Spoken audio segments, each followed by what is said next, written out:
What's up, my fellow Remnant 2 gamers? Welcome back to the channel. It's D Werewolf Gaming back with another Remnant 2 video. Alright guys, I hope everyone has been doing well and staying safe. Today I'm excited to bring you another build video showcasing one of the legendary prisms, the one that gives you the boundless energy, basically unlimited Nerudian energy. This is a pretty fun legendary perk to use in my opinion, guys. Overall, you don't have to worry about shield energy or energy from your impact cannon. As you can see, I got infinite ammo. I'm able to deal a pretty good damage, guys. Don't get me wrong, there are other builds out there where you can do a whole lot more damage without using this legendary prism, but overall it's a pretty fun prism to use in my opinion. Very versatile. I don't have to worry about changing out a lot of items, guys, and I will show you that at the end when we go over the build breakdown.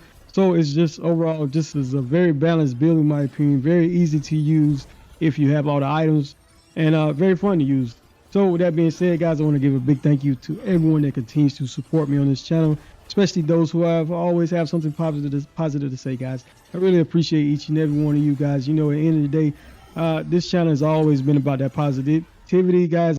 And guys, I told you after the buff, I was going to start making more builds using different types of these prisons because the developers wouldn't put them in the game if they didn't want us to try them out. So I'm gonna try them out, and if I think it's pretty good, of course I'm gonna show you some gameplay, and that's what I'm here doing today, guys. So I hope you enjoy the gameplay, guys, and if you're new to the channel, you like my content, please feel free to hit that like, share, and subscribe. It does not cost a thing, guys, and we will be going over this build breakdown shortly. As always, thank you for your valued time.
All right, guys, so I hope that was enough gameplay just to show you what this build can do.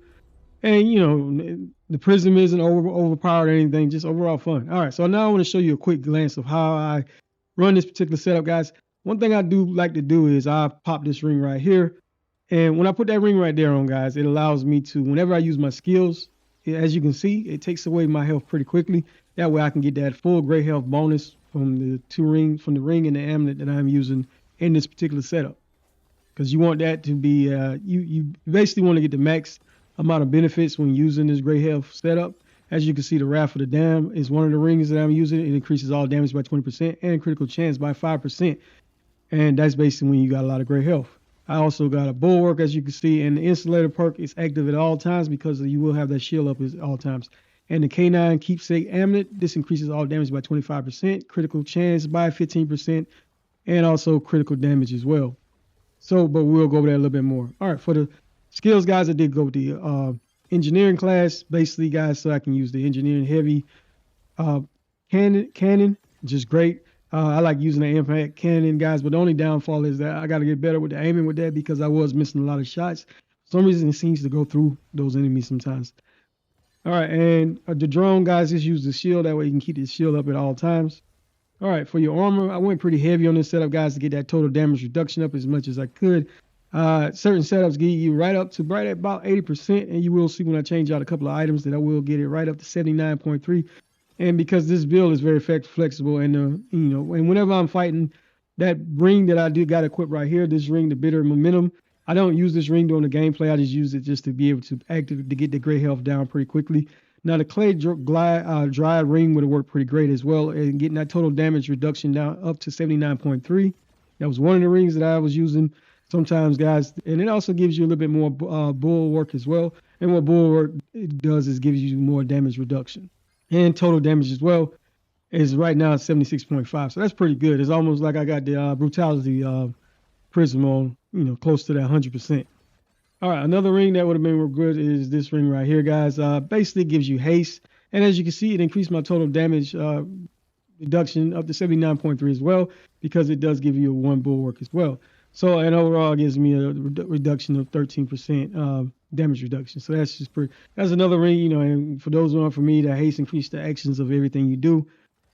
All right, and one of my favorite rings I enjoy using is the probability core to get an increase in critical damage.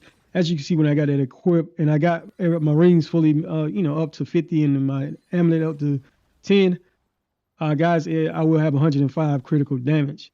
But ultimately, you guys, use whichever ring works best for you. There are so many different rings that would have worked great with this build, but this was just some of the ones that I was using. All right, so now I got basically my benefits from the ring fully maxed out and my amulet as well. As you can see, I got 50 stacks and 10 stacks on the amulet.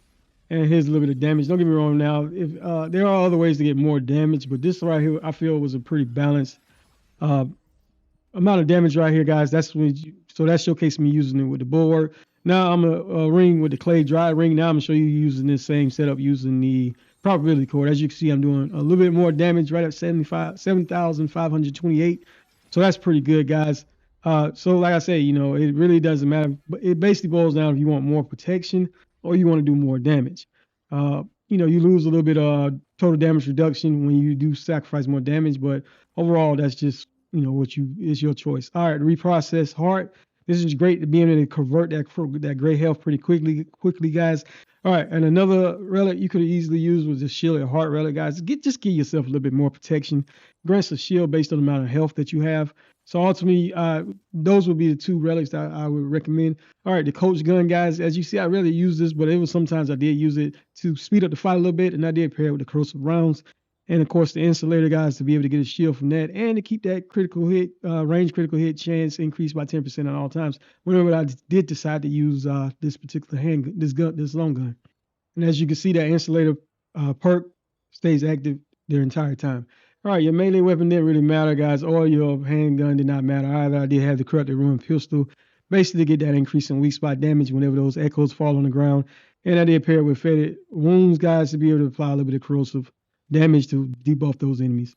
All right, like I said, the probability cord was great, guys, to get more damage, but if you want more survivability, clay dry ring, or even using the other ring, any ring that gives you bulwark, basically.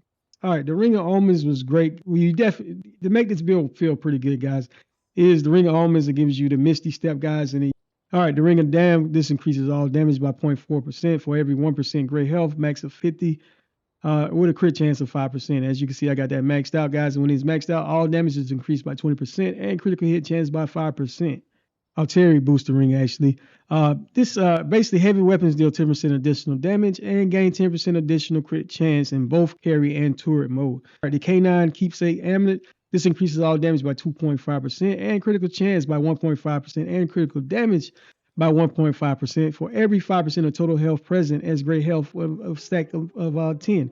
All right, and as you can see, I got the full benefit. It increases all damage by 25%, critical chance by 15%, and critical damage by 15%. So this is one of the most powerful amulets that you can use in the game right now. Fortify comes automatically on the engineering class, with barrier coming automatically on the warden. All right, I did have untouchable, guys, but you could have put this somewhere else. I don't really know how much benefit I was getting out of that. I did have swiftness, so I can move pretty quickly.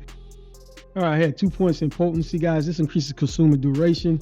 I have 10 points in vigor. That way, the bigger your health, the bigger your shield. 10 points in shade skin, guys. This is what's going to help balance this build a lot more, because you know that shock can really take you out pretty easily on Apocalypse.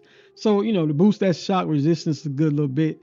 All right, bark skin to reduce all incoming damage by 10%. All right, resolute. This reduces hit reaction time. So whenever you get those hits, guys, be able to get out the way pretty quickly. Insight, didn't really need this. You could have put that somewhere else as well, because as you see, I didn't really use my guns.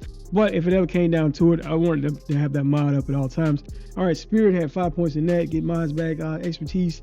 As you see, my skill stayed active the entire time, so really didn't need any points in that. Like I said, so this was a very flexible build. Yeah, right at 5 points in footwork to be able to aim and move a little bit better. And I did have 5 points in fitness. Majority of the time I will max that out, guys, but sometimes depending on the bosses, I will leave that right at 5 so I don't evade too far.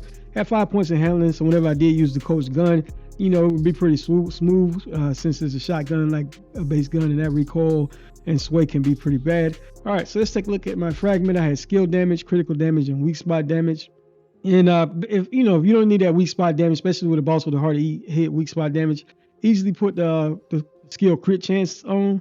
And so that's what I was basically doing, guys, going back and forth on that. Didn't really see a whole big difference in the damage numbers per se, but overall, guys, just go back and forth on it. And sometimes, you know, if you forget about it, it really don't matter. All right, so I did have 10 health.